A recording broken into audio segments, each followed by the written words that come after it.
Assalamualaikum warahmatullahi wabarakatuh. Perkenalkan, nama saya Sartika, kelas Perbankan Syariah 5B dengan NIM 1904020075. Baiklah, langsung saja materi yang pertama, yaitu perencanaan sumber daya manusia. Perencanaan sumber daya manusia adalah suatu proses sistematis yang digunakan untuk memprediksi permintaan dan penyediaan sumber daya manusia di masa yang akan mendatang.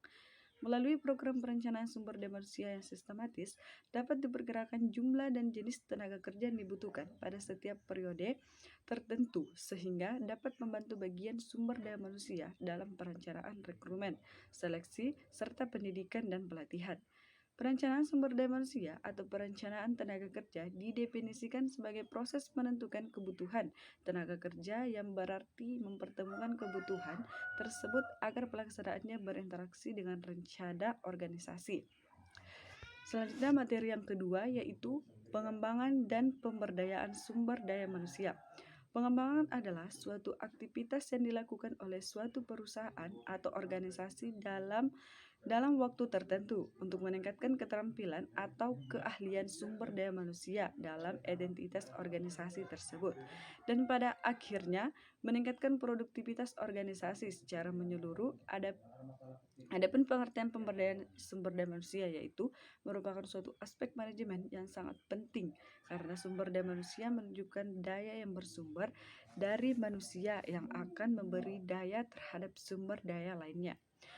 Adapun materi yang ketiga, yaitu pengertian, pengembangan, dan pelatihan sumber daya manusia.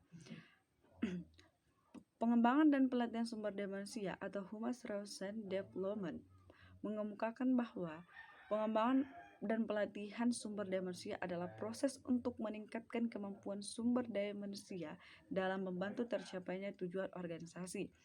Adapun macam-macam dari strategi pelatihan, yaitu pertama strategi kecepatan, strategi inovasi, strategi peningkatan kualitas, dan strategi mereduksi pembiayaan.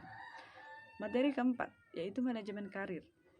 Di mana manajemen karir itu adalah suatu proses membuat karyawan dapat memahami dan mengembangkan dengan lebih baik keahlian dan minat mereka untuk memanfaatkan keahlian dan minat ini dengan cara yang paling efektif.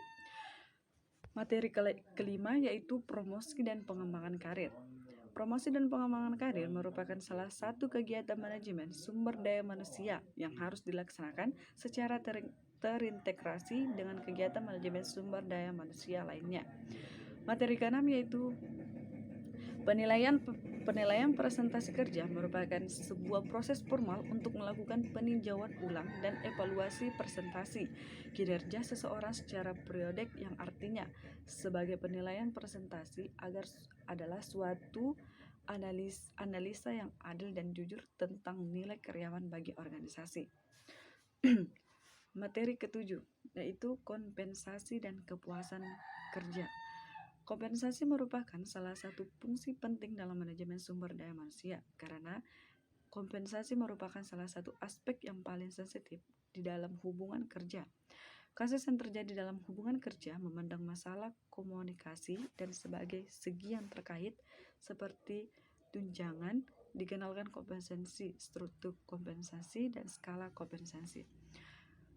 Kepuasan kerja adalah sikap seseorang secara keseluruhan terhadap pekerjaannya, atau dapat dikatakan bahwa kepuasan kerja merupakan perbedaan antara harapan dan kenyataan dari imbalan yang diterima.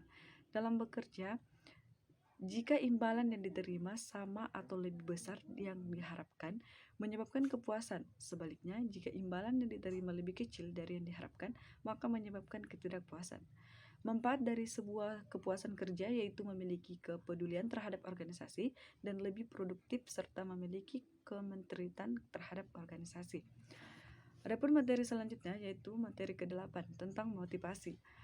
Motivasi merupakan perilaku yang ingin mencapai tujuan tertentu yang cenderung untuk menetap. Motivasi juga merupakan kekuatan yang mendorong dan mengarahkan keberhasilan perilaku yang tentang ke arah tujuan tertentu. Motivasi bisa berasal dari dalam diri seseorang ataupun dari luar dirinya. Motivasi yang berasal dari dalam diri seseorang disebut motivasi intrinsik, dan yang berasal dari luar adalah motivasi ekstrinsik.